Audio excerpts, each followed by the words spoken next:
ಸನ್ಮಾನ್ಯ ಅಧ್ಯಕ್ಷರೇ, ಮಾನ್ಯ ಗೌರವಾನ್ವಿತ ಮುಖ್ಯಮಂತ್ರಿಗಳು ತಮ್ಮ ದಾಖಲೆಗಳ ಬಡ್ಜೆಟ್ ಅನ್ನ ಮಂಡನೆ ಮಾಡಿದ್ದಾರೆ. ದಾಖಲೆಯ ಮುಖ್ಯಮಂತ್ರಿ, ದಾಖಲೆಯ ಬಡ್ಜೆಟ್, ದಾಖಲೆಯ ದಿನಗಳು, ದಾಖಲೆಯ ಪದಗಳು.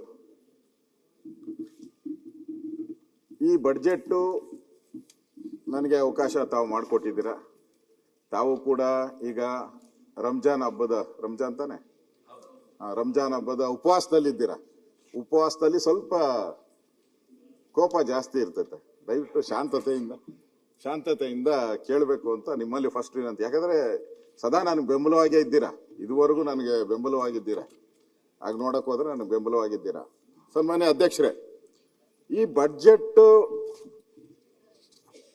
ಮಾನ್ಯ ಮುಖ್ಯಮಂತ್ರಿಗಳು ಏನ್ ಮಂಡನೆ ಮಾಡಿದ್ದಾರೆ, ಇದು ಕ್ರೆಡಿಟ್ ಕಾರ್ಡ್ ಬಡ್ಜೆಟ್.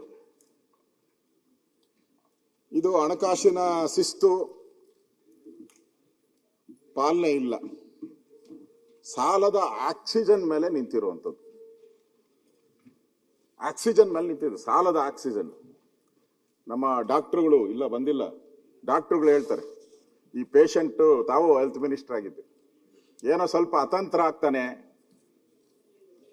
ಅವ್ರ ಪೇರೆಂಟ್ಸ್ ಎಲ್ಲ ಬಂದು ಗಲಾಟೆ ಮಾಡ್ತಾರೆ ಅಂದಾಗ ಏನ್ ಮಾಡ್ತಾರೆ, ಮೆಲ್ಲಗೆ ಶಿಫ್ಟ್ ಮಾಡ್ಬಿಡ್ತಾರೆ, ವೆಂಟಿಲೇಟರ್ ಶಿಫ್ಟ್ ಮಾಡ್ಬಿಡ್ತಾರೆ.